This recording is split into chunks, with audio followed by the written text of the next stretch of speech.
ધર્મના નામે ધતિંગ કરી મારી સાથે 5 વર્ષ શારીરિક શોષણ કર્યું। મારા પતિ સાથે એમને 14 વર્ષથી સંબંધ હતો। ધાક ધમકી આપતો આ વાત કોઈને તું કરીશ તો હું તારા પતિ અને તારા પુત્રને મારી નાખીશ। મારી શક્તિની તને ખબર છે, હું મહાદેવનો ઉપાસક છું।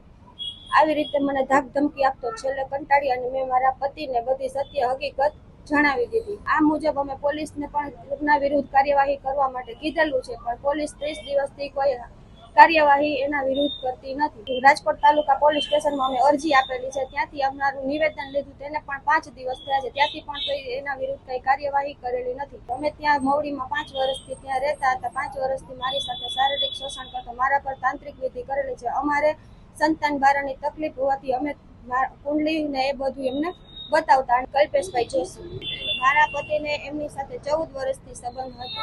અમને ત્યાં રહેવા માટે બોલ, અમે ત્યાં રહેતા એમની સામે 5 વર્ષ। એ મને દીકરી કહેતો કે એની ઉંમર 47 કે 48 વર્ષ, તું મારી દીકરી છે। મારા પતિ પણ તેમને બધી કુંડલી અને એ બધું એમને બતાવતા અને એમણે કીધું કે સંતાન બારાની તકલીફ છે। પછી એમને મને આ વાત કરી અને મારા ઉપર તાંત્રિક વિધિ કરી અને મારું શારીરિક શોષણ કર્યું, મને બેભાન કરી અને મોઢે સુંઘાડી લે। એટલે હું એમને કહેતી કે આ શારીરિક શોષણ ના કરો, છતાં પણ એમ કહેતા કે તને મારી શક્તિની અને બધી ઉપાસનાની ખબર છે કે હું કોણ છું અને આ બધી ભગવાનની ઈચ્છાથી જ થાય છે, ભગવાનની ઈચ્છા વિરુદ્ધ કઈ થતું નથી। મારે એ બ્રાહ્મણ હારે 14 વર્ષથી સંબંધ હતો।